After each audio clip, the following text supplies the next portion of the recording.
주님의 손길을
주신 하나님의 말씀은 사도행전 1장 12절로부터 14절까지의 말씀입니다. 길지 않기 때문에 저와 여러분 한 목소리로 함께 합독하시겠습니다. 제자들이 감람문이라 하는 산으로부터 예루살렘에 돌아오니 이 산은 예루살렘에서 가까워 안식일에 가기 알맞은 길이라. 들어가 그들이 유하는 다락방으로 올라가니 베드로, 요한, 야고보, 안드레와 빌립, 도마와 바돌로메, 마테와 및 알페오의 아들 야고보, 셀로진 시몬, 야고보의 아들 유다가 다 거기 있어 여자들과 예수의 어머니 마리아와 예수의 아우들과 더불어 마음을 같이하여 오로지 기도에 힘써라. 아멘. 이는 하나님의 말씀입니다. 지난주에 설교 제목이 뭐였죠? 제목이 뭐였죠? 오늘 제목하고 똑같습니다. 오늘이 2번이라고 나오니까 지난주는 1번이었어요. 예, 기도하는 시간을 살아갑시다 라는 그런 제목으로 함께 말씀을 나눴습니다. 여러분 지난 한 주간 기도의 운전대를 붙잡고 살아가셨나요? 예, 기도의 맛집에 단골 손님으로 매일 가셨나요? 예, 쉬지 말고 기도하라는 하나님의 뜻을 삶으로 살아가셨나요? 바라기도 오늘도 기도하는 시간을 통하여서 하나님과 친밀한 교제의 시간을 체험하고 누림으로써 항상 기뻐하고 또 범사에 감사하는 여러분의 풍성한 복된 삶이 되기를 간절히 원합니다. 마태복음 6장을 보시면 예수께서 기도할 때에 어디로 들어가라고 그러셨어요? 골방에 들어가 은밀한 중에 계신 너희 아버지께 기도하라 이런 말씀을 하셨어요. 자, 이런 말씀을 통해서 우리는 기도라는 것은 하나님과 나 사이에 은밀하게 만나는 골방에서 만난 1대1의 기도구나 이렇게 생각을 할 수가 있습니다. 맞습니다. 하나님과 1대1로 하는 그런 기도 맞죠. 하지만 예수께서 이렇게 말씀하신 것은요, 무조건 기도는 1대1로 해야 된다는 그러한 말씀이 아니세요. 당시 바리새인들이나 이런 사람들을 보면은 사람들에게 보이기 위해서 시장이나 이런 데 사람들 많은 데 가서 하늘을 우러러 막 기도하는 이런 외식하는 자의 모습을 보였거든요. 그런 의미에서 예수께서 이러한 말씀을 하신 것은요, 이러한 외식하는 자의 기도의 삶으로 나아가지 말라는 거예요. 그러게 골방으로 나아가. 그것이 시장이 되었든 어디가 되었든 하나님과 단독으로 만나서 기도할 수 있는 곳이라면 거기가 나의 기도에 뭐가 되는 거예요? 골방이 된다는 것이죠. 그래서 우리가 하나님께 드릴 때는 이렇게 1대1로 드리는 개인적인 차원의 기도도 있지만 또 기도는 어떠한 차원의 기도가 있어요? 공동체적으로 드리는 그런 기도가 있습니다. 그도 그럴 것이 우리 하나님은 나의 아버지 하나님인 동시에 우리 아버지 하나님이시기 때문에 그렇게 우리의 기도는 개인적인 기도도 가능하지만 어떤 기도가 가능한 거예요? 우리의 기도가 가능하다는 것이죠. 공동체적인 기도가 필요하다는 것입니다. 그리고 이러한 기도를 우리는 보통 어떤 기도라고 말하죠? 합심 기도라고 보통 말을 하게 됩니다. 그렇다면 초대교회 성도들도 이러한 합심 기도를 드렸을까요? 예, 당연히 드렸습니다. 그래서 성령 강림 이후에 그런 초대교회의 모습이 사도행전 2장 마지막 부분에 많이 나타나 있는데요. 그 중에 42절을 보면 이런 말씀이 있습니다. 한번 다 함께 읽겠습니다. 시작. 그들이 사도의 가르침을 받아 서로 교제하고 떡을 떼며 오로지 기도하기를 힘씁니다. 뭐에 힘썼다고요? 기도하는 것. 여기서 나오는 기도는 개인 기도일까요? 공동체의 기도일까요? 당연히 공동체의 기도입니다. 함께 모여서 더불어 드리는 그런 합심 기도였다는 것이죠. 근데 사실 이러한 초대교회의 합심 기도는요, 성령 강림 사건 이후부터 시작된 게 아니라 그 이전부터 시작된 것을 우리가 분명히 알 수 있는데 그 내용이 바로 어디에 나옵니까? 오늘 본문 말씀에 나타나고 있습니다. 예수께서 부활하신 후에 승천하시기 앞서서 제자들을 향하여 예루살렘을 떠나지 말고 아버지 하나님께서 약속하신 뭘 기다리라고 합니까? 성령을 기다리라고 했습니다. 그래서 이 제자들은 어떻게 합니까? 감람산을 떠나서 이제 예루살렘으로 돌아와서 그들이 유하던 다락방으로 올라가게 됩니다. 근데 이 다락방에 사도들만 모인 것이 아니었어요. 여인들과 예수님의 어머니 마리아와 예수의 아우들도 이곳에 있었습니다. 뿐만 아니라 오늘 본문 다음에 나오는 15절의 말씀을 보면요, 이 다락방에 모인 무리의 수가 몇 명이에요? 120명 정도 되는 것을 우리가 볼 수가 있습니다. 그렇게 신학자 하워드 마샬은요, 사도행전의 저자인 누가가 이렇게 120명 정도 모였다고 밝힌 데에는 이유가 있다고 그렇게 주장을 합니다. 왜냐하면 유대법에 따르면요, 자체 공예를 가진 어떤 공동체를 설립하기 위해서 최소한 몇 명의 남자가 있어야 될까요? 예, 120명의 남자가 있어야 했기 때문인 것입니다. 다시 말해서 누가는 다락방에 120명의 그런 무리들이 모였다는 것을 밝힘으로 말미암아 이 공동체가 뭘 구성하기에 적합한 그런 수라는 것을 밝힌 거예요. 교회 공동체를 새롭게 이루기 위한 그런 수에 합당한 수라는 것을 이렇게 밝히고 있다는 것입니다. 그러니까 상징적으로 보여주고 있는 거예요. 이제 초대교회가 여기서부터 시작됐다는 것이죠. 그러니까 어떤 학자는 120이라는 숫자가 성경에는 완전수가 있는데 120을 만들기 위해서는 뭐 곱하기 뭐가 돼야 돼요? 10 곱하기 12. 성경에 보면 10이나 12 같은 경우는 이제 완전수라고 말하거든요. 그래서 이것은 교회를 상징하기 위해서 이렇게 120명이라는 숫자를 이렇게 보여준 거 아니겠는가, 이렇게 주장하는 학자도 있습니다. 중요한 사실은 이런 주장들이 옳고 그름을 떠나서 확실한 것 한 가지가 뭐냐면요, 이 다락방에 모인 자들이 사도가 되었던, 예수님의 어머니 마리아가 되었던, 또는 예수님의 형제가 되었던, 그 밖에 어떤 사람들이 되었든지 간에 그들이 이렇게 모이게 된 이유는 누구로 인하여서예요? 바로 예수 그리스도로 인하여 이렇게 모이게 되었다는 것이죠. 부활하신 예수 그리스도를 믿기에 그 예수 그리스도 안에서 예수 그리스도를 중심으로 이렇게 함께 더불어 모이게 되었다는 것이죠. 그러게 이 120문도, 이 공동체를 우리는 초대교회의 시작이라고 말할 수가 있다는 것입니다. 신약신학자 R.C. 스프로울은요, 오늘 본문 12절, 14절 속에 나타나 있는 초대교회 모습 속에서 두 가지의 특징을 우리에게 소개를 해주고 있습니다. 첫 번째 특징은 순종이에요. 만약 여러분이 예수님의 부활을 목격하고 이제 또 예수님이 하늘로 승천하는 것을 봤다고 한번 생각을 해보시길 바랍니다. 당장 뭐 하겠어요? 당장 달려가서 말해야죠, 사람들한테. 내가 부활하신 예수를 봤다고, 그 예수께서 하늘로 올라가셨다고, 나중에 다시 오실 것이라고 말씀하셨다고 분명히 나가서 전하게 될 것입니다. 입이 근질근질하잖아요. 다른 사람이 알리기 전에 내가 먼저 알려야 되잖아요. 그런데 어떻습니까? 오늘 본문 말씀에 의하면 그들은 세상에 나가서 이 예수님에 대해서 막 전한 것이 아니라 어디로 가요? 다락방으로 갑니다. 그 이유는 무엇입니까? 예수께서 예루살렘을 떠나지 말고 약속하신 성령을 뭐하라 그랬어요? 기다리라고 했거든요. 이를 통해서 우리는 초대교회 성도들은 무엇보다도 주님의 말씀에 순종하는 자리라는 것을 우리는 분명히 보게 됩니다. 바라기는 이 순종의 모습이 저희 교회의 모습이 되기를 원합니다. 주님의 말씀보다 앞서가는 교회가 되지 않기를 원합니다. 주님의 말씀에 따라 순종하며 나아가는 저희들의 모습이 되기를 원합니다. 그 다음 두 번째 특징이 있는데요, 공동체로서의 한 몸을 이뤘다는 거예요. 사실 구원은 공동체로 어떻게 막 구원을 얻는 것일까요?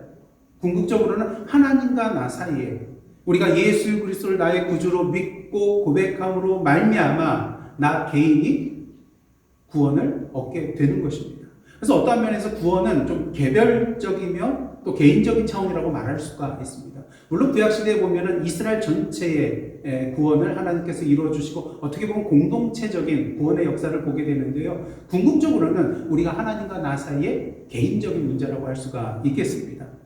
그런데 주님께서는 이렇게 개인적으로 구주를 영접한 이 모든 사람들을 어떻게 해요? 한 대로 모으세요. 그리고 교회 공동체를 이루게 합니다. 우리 인간은 어떤 존재예요? 홀로 설 수 없는 그런 연약한 존재입니다. 그러게 하나님께서 아담을 만드신 후에 독처하는 것이 보기 좋지 않아서 어떻게 합니까? 하와를 만들어 주시는데 어떠한 존재로 만들어 주세요?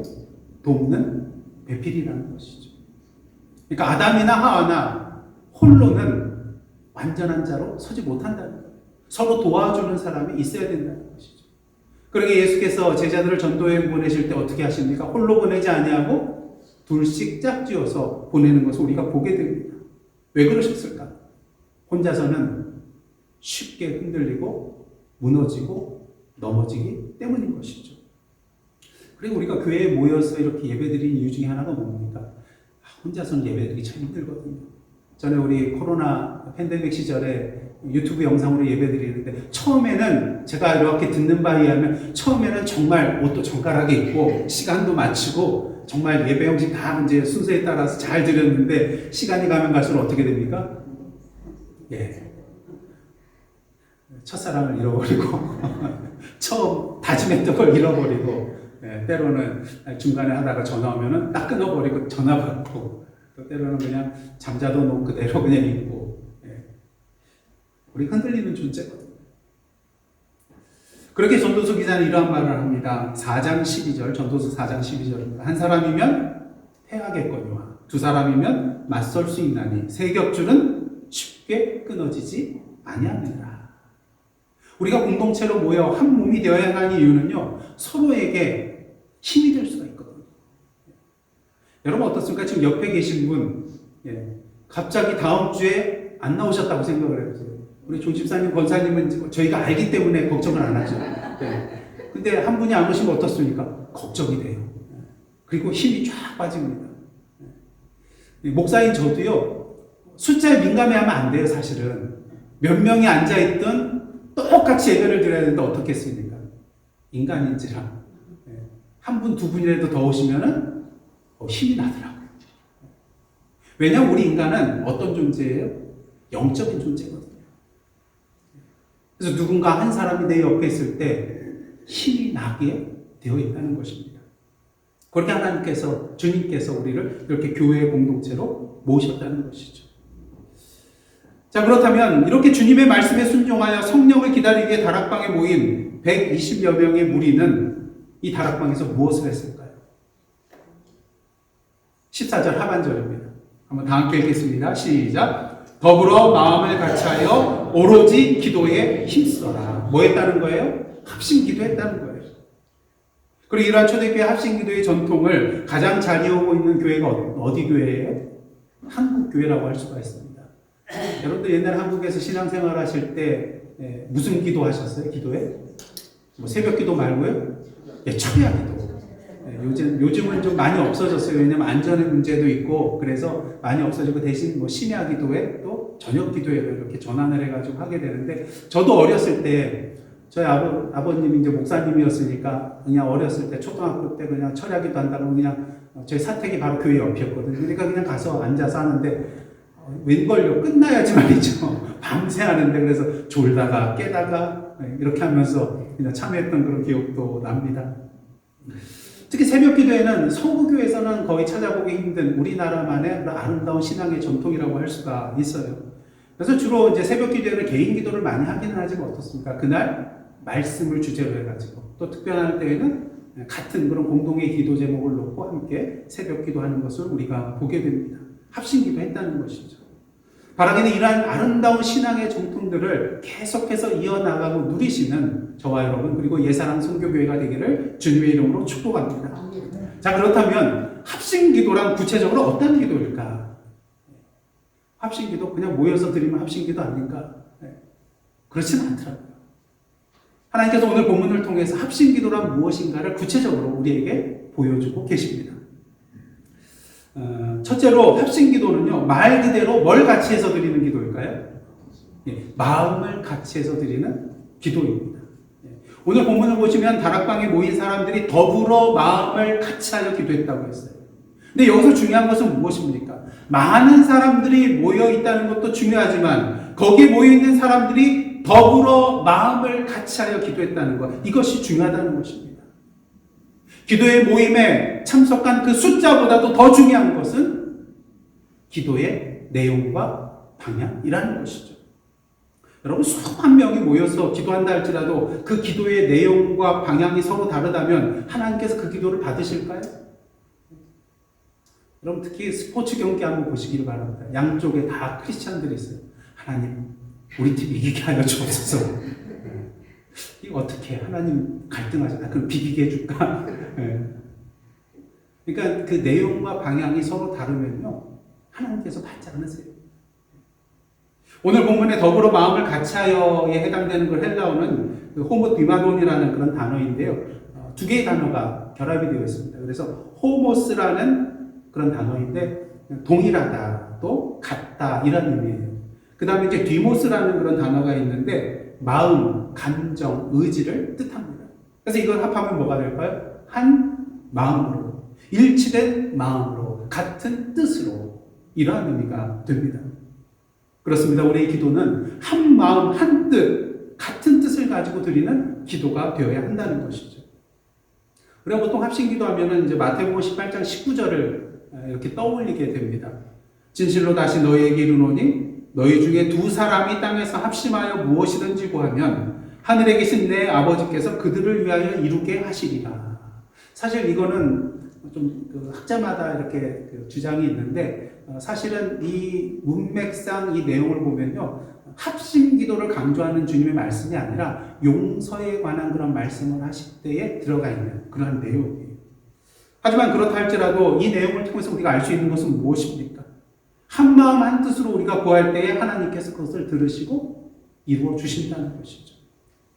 그렇다고 우리가 합력해서 그냥 기도만 하면 다 이루어질까요? 예, 그런 뜻은 아닙니다. 우리가 한 마음 한 뜻으로 기도한다고 그 모든 것을 다 응답받고 또 하나님께서 이루어 주시는 것은 아니라는 것이죠. 왜? 우리가 구하는 내용이 하나님의 말씀과 뜻에 어긋난다면 그것은 이루어지지 않을 것이기 때문인 것입니다. 근데 우리는 종종 하나님의 뜻을 누구의 뜻에 맞추려고 할 때가 많아요. 네, 내 뜻에 맞추려고 할 때가 참 많아요. 어제 새벽 기도 끝나고 이제 함께 나누는 시간을 통해서 그런 얘기가 오갔는데요. 네. 우리가 기도할 때 이런 적이 많죠. 하나님의 뜻이 뭔지 알면서도 어떻게 합니까? 그 길로 가기 싫으니까 계속 기도해요. 그 제목을 놓고 계속 기도해요. 하나님이 마음을 바꾸실 때까지. 근데 그런 기도가 우리의 기도가 될 때가 많더라고요. 그래서 때로는요, 합심 기도를 하는데 마치 데모하듯이 하나님께서 우리가 원하는 것을 들어주실 때까지, 우리의 뜻이 관철될 때까지 그냥 함께 부르짖으면서 기도하며 나아가는 우를 범할 때가 있다는 거예요. 제가 한국에서 유년주일학교 이제 교육전도사를 할 시절이에요. 그때 이제 1학년, 2학년, 3학년, 초등학교 1, 2, 3학년 아이들을 이제 맡아서 했는데 여름 성경학교가 돼가지고 이제 그날이 어떤 날이었냐면 야외 수영장을 가게 돼요. 이제 한강 그 시민공원에 있는 거기로 가기로 했는데 그날 날씨가 굳어요. 비 온다는 소식이 있어요. 가야 될까요? 말아야 될까요? 괜히 갔다가 애들 감기라도 걸리면 어떻게 되겠습니까? 그래서 취소를 하고 다른 곳 실내에서 이제 아이들이 놀 수 있는 그쪽으로 딱 이제 가기로 딱 했는데 어떤 녀석이 어느 선생님 아들이었는데 얘가 갑자기 이제 그런 말을 하려고 하니까 뭐라고 했는지 아세요? 수영장! 그러니까 나머지 애들이 어떻게 했을까요? 다 따라하더라고요. 그래서 한 그때 뭐 몇십 명의 아이들이 있었는데 수영장! 자기네 뜻이 관철될 때까지 이거를 그치지 않겠다는 거예요. 하지만 어떻습니까? 수영장 갔을까요? 안 갔습니다. 우리가 합심 기도를 할 때 조심해야 될 게 뭐냐면요, 우리 마음대로 우리가 원하는 기도 제목을 정하는 거예요. 오늘 다락방에 모인 120명의 무리가 어떠한 기도 제목을 가지고 기도했을까요? 자기 마음대로 기도 제목을 정하고 기도했을까요? 여러 가지 많은 기도 제목이 있었겠지만 가장 중요한 제목은 뭐였을까요? 성령께서 오심을 기대하고 기다리는 그러한 기도 제목이었을 거예요. 왜요? 주님께서 몇 날이 못되어 성령으로 세례를 받으리라고 말씀하셨거든요. 그러게 그들은 더불어 마음을 같이하여 기도할 수 있었습니다. 그 제목은, 그 기도 제목은 누가 주신 말씀이었어요? 주님께서 주신 말씀이었거든요. 그러게 그들은 마음을 같이하여 기도하며 나아갈 수 있었던 것입니다. 바라기는 오늘도 주님의 말씀과 뜻대로 드리는 우리의 기도가 되기를 원합니다. 우리의 뜻을 하나님의 뜻에 맞추는 기도가 되기를 원합니다. 절대로 하나님의 뜻을 내 뜻에 맞추려고 하는 그러한 기도가 되지 않는 저와 여러분의 기도가 되기를 원합니다. 그렇기 때문에 우리가 기도할 때 가장 좋은 방법은 누가 가르쳐 준 기도를 가지고 기도하는 거예요? 예, 주님께서 가르쳐 준 기도를 가지고 기도하는 거예요. 그럴 때 우리는 주님의 말씀과 뜻대로 기도하며 나갈 수 있고요. 무엇보다 한 마음으로. 어느 누구도 주기도문에 대해서 이건 아닙니다라고 할 사람이 있겠습니까? 아니요. 그러니까 우리가 한 마음으로 합심하여 기도하며 나갈 수 있다는 것이죠. 물론 이제 구체적인 디테일한 그런 기도 제목으로 나아가면 좀 어렵습니다. 주기도문 내용은 하나님의 뜻이잖아요. 근데 디테일하게 딱 들어가서 어떤 개별적인 사안을 놓고 우리가 기도 제목을 정할 때 이게 정말 하나님께서 원하시는 것일까? 이게 정말 하나님께서 뜻하는 것일까? 여러분 쉽게 확인이 되나요? 어려워요. 이것도 하나님의 뜻일 수 있을 것 같고 이것도 하나님의 뜻일 수 있을 것 같은데 과연 무엇이 하나님의 뜻인가? 그럼 그 제목을 놓고 한 목사한테 오면 한 목사가 해결해 드리나요? 아니요. 저라고 뭐도 하나님의 뜻을 다 아나요? 아닙니다. 여러분은 똑같아요. 그렇다면 이럴 때는 우리가 어떻게 기도해야 될까? 저는 보통 기도할 때 항상 이러한 내용을 가지고 많이 기도를 해요. 주님의 선하신 길로 인도하여 주옵소서. 모든 것을 누구에게 맡기는 거예요? 하나님께 맡기는 기도예요. 그 다음에 또 때로는 제가 원하는 바를 이렇게 아는 다음에 그 뒤에 이러한 문구를 붙입니다. 바라기는 주님께서 어떠한 길로 인도하실지라도 감사함으로 받고 그 안에서 주님의 뜻을 발견하고 순종하게 하옵소서. 이렇게 되면은 하나님의 뜻대로 드리는 기도가 돼요. 아무리 앞서서 내가 원하는, 인간적으로 원하는 그런 것들을 안 했다 할지라도 이렇게 기도를 마무리 짓고 주님께 모든 것을 맡기고 나아가면 이것이 바로 주님께서 원하시는 기도요, 뜻하시는 기도가 된다는 것입니다. 바라기는 우리의 기도가 이러한 기도가 되기를 원합니다. 합심 기도는 말 그대로 한 마음으로 드리는 기도입니다. 그렇다면 어떻게 한 마음이 될까? 주님의 말씀과 뜻 안에서 한 마음이 될 수 있어요. 내 주장하고 내가 개인적으로 이렇게 원하는 대로 드리는 그런 기도 제목은 한 마음을 이룰 수가 없을 때가 많아요. 하지만 주님의 말씀과 뜻대로 기도하며 나아갈 때 우리는 한 마음으로 기도할 수 있게 되는 것입니다. 그렇게 한 마음으로 드리는 합심 기도는요, 결국 이러한 기도예요. 한번 다 함께 따라 하시기를 원합니다. 한 마음으로 드리는 합심 기도는 주님의 마음으로 드리는 기도입니다. 주님의 마음으로 드리는 기도입니다. 결국 한 마음은 주님의 마음이 되어야 된다는 거예요. 그 다음 둘째로 합심 기도는요, 힘써 드리는 기도입니다. 여러분들 언제 힘쓴다는 그런 표현을 사용하시나요? 물론 문자적으로 육신적인 힘을 세게 낼 때도 이것을 사용하지만 보통 어떤 일을 이루기 위해서 지속적으로 힘을 기울이고 애를 쓸 때에 힘쓴다라는 표현을 사용하는 것을 보게 됩니다. 그래서 공부하는 학생에게는 학업에 힘쓴다. 학업에 힘쓴다고 할 때 이 힘쓴다는 그냥 제가 자주 하던 거, 하루 당일치기 벼락치기 해가지고 하루 그냥 밤새서 그냥 반짝 성적을 내는 이러한 힘쓰는 것일까요? 그게 아니라는 거죠. 평소에 매일매일 지속적으로 계속적으로 열심히 공부하는 것을 의미합니다. 그렇다면 오늘 본문에 나오는 기도에 힘쓰더라 할 때 이 힘쓰다는 어떠한 의미일까요? 오늘 본문에 나오는 이 힘쓰다는 단어는 헬라어로 프로스카르테레오라는 그런 헬라어를 쓰는데 이것도 두 개의 단어가 이렇게 결합이 되는 거예요. 그래서 무엇을 향하여 하는 프로스라는 단어하고요, 그 다음에 견디다, 인내하다, 지속하다라는 카르테레오라는 이러한 단어가 결합이 된 겁니다.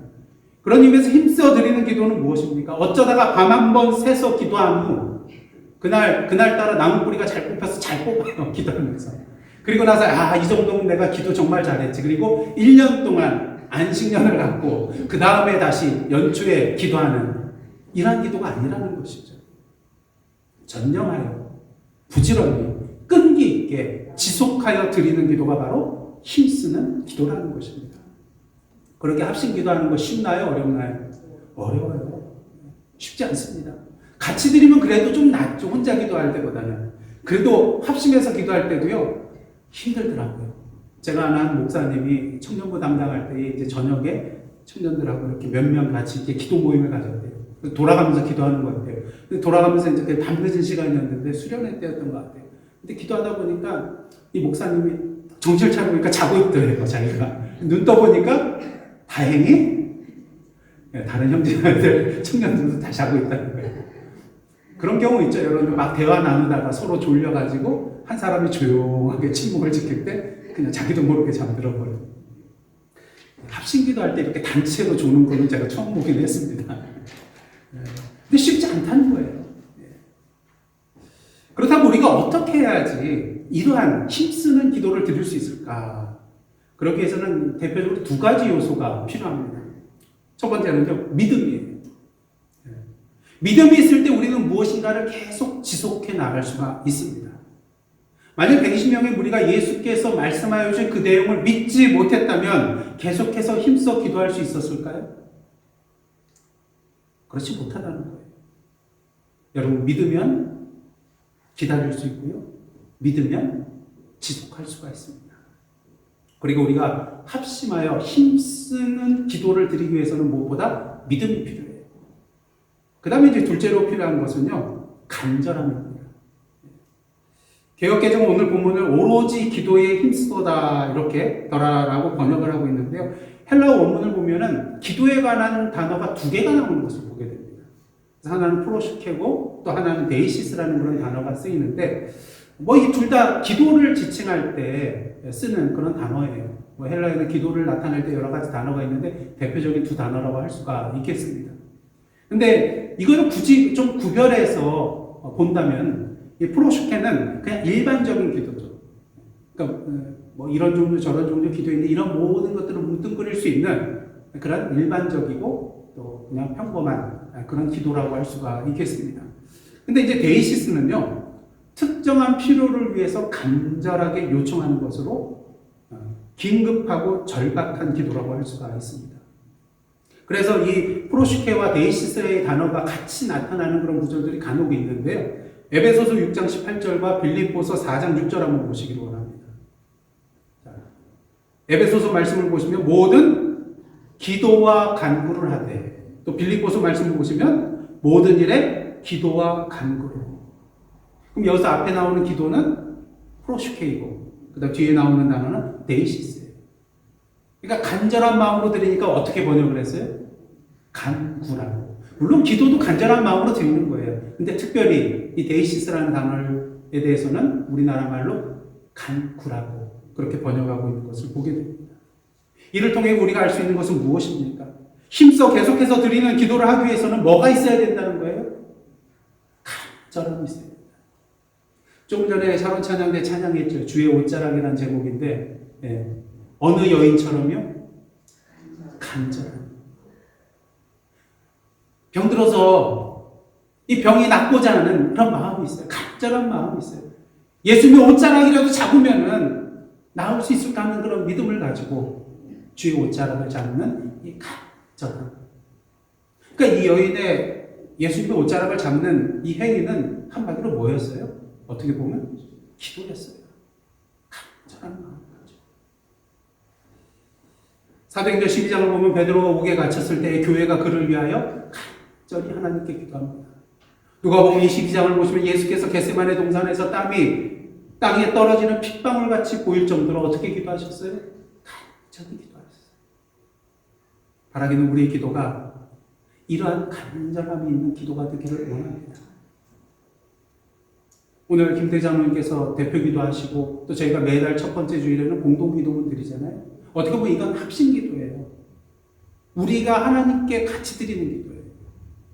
그러게 공동 기도문 하면서 그냥 형식적으로 잊지 마시기를 원합니다. 또 누군가 대표 기도하실 때에는 그냥 기도를 듣기보다는 그 기도의 내용을 따라 기도하시는 여러분이 되기를 원합니다. 간절한 마음을 가지고 그 기도가 내 기도가 되어야 된다는 것이죠. 우리가 이렇게 주님의 말씀과 뜻에 대한 믿음과 간절함이 있을 때 우리는 어떻게 힘써 기도할 수 있어요? 계속해서 지속적으로 기도에 전념해 나갈 수가 있게 됩니다. 그러기 위해서 오늘 저와 여러분이 힘쓰고 있는 일은 무엇입니까? 바라기는 그 일이 기도가 되기를 원합니다. 일단 마지막으로 합심기도는요, 주님의 뜻대로 살기 위한 기도입니다. 120명의 무리가 성령의 임재를 기다리면서 합심하며 기도했습니다. 그럼 그들이 성령을 기다리는 이유는 도대체 무엇일까요? 왜 성령을 기다리고 있었을까요? 여러분들이 잘 아시는 사도행전 1장 8절 다 함께 읽겠습니다. 시작. 오직 성령이 너희에게 임하시면 너희가 권능을 받고 예루살렘과 온 유대와 사마리아와 땅끝까지 이르러 내 증인이 되리라 하시니라. 이를 통해서 우리는 우리의 합심기도가 입술만의 기도가 아닌 주님의 뜻을 이 땅에 이루기 위한 기도, 그 기도 제목을 우리의 삶 가운데 살아내기 위한 기도가 되어야 되는 것을 분명히 알게 됩니다. 여러분, 주님께서 우리를 이 교회 공동체로 부르신 이유가 도대체 무엇이겠습니까?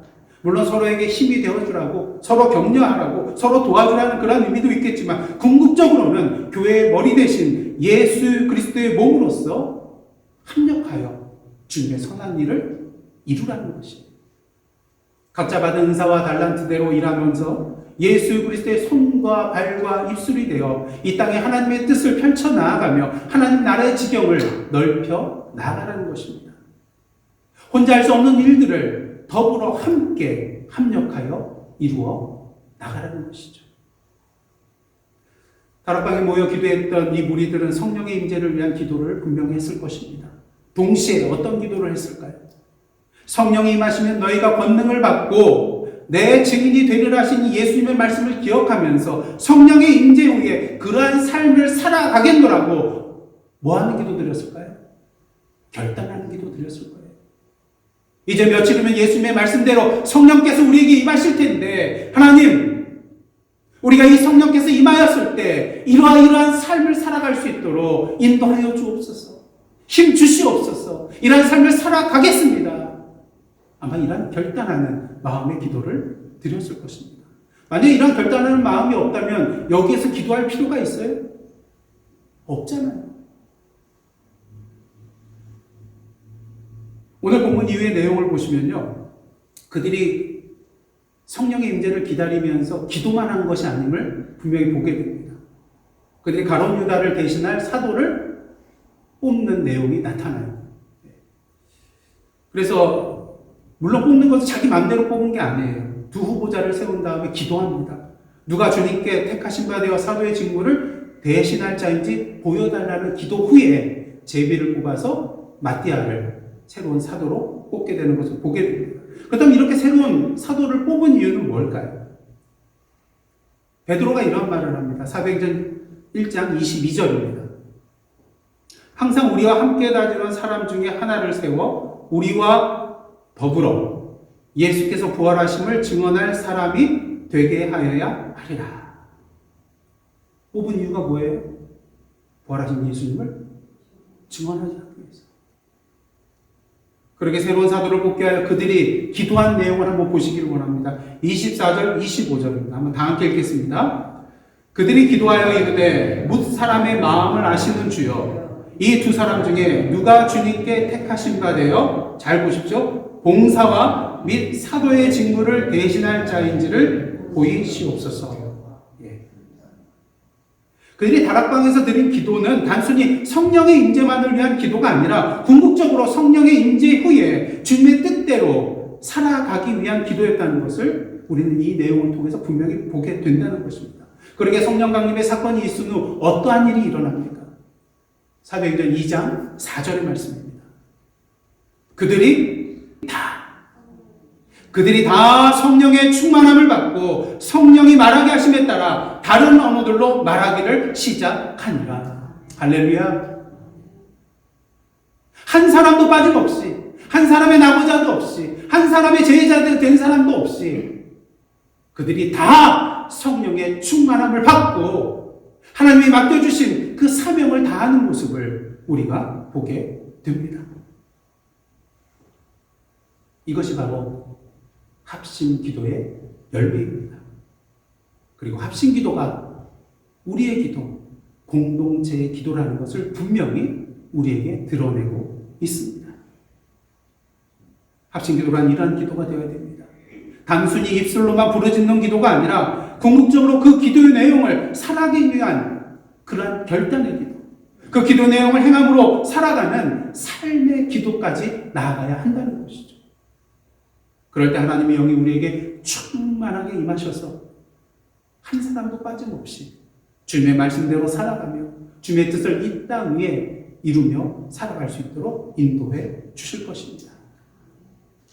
오늘도 이 말씀을 통하여 하나님께서 우리 교회를 합심 기도의 자리로 부르고 계십니다. 합심 기도는요, 공동체의 기도요, 우리 교회의 기도입니다. 합심 기도는 마음을 같이하여 드리는 주님의 말씀과 뜻대로 드리는 누구의 마음으로 드리는 거예요? 주님의 마음으로 드리는 기도입니다. 합심 기도는 믿음과 간절함으로 계속하여 드리는 힘쓰는 기도입니다.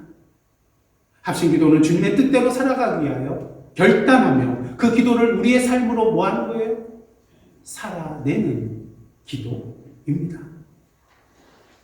사랑하는 성도 여러분, 2025년 남은 한 해 이러한 기도의 공동체로 나아가시는, 이러한 기도의 시간을 살아가는 저와 여러분, 그리고 주님 온대 예사랑 선교교회 되기를 주님의 이름으로 축복합니다.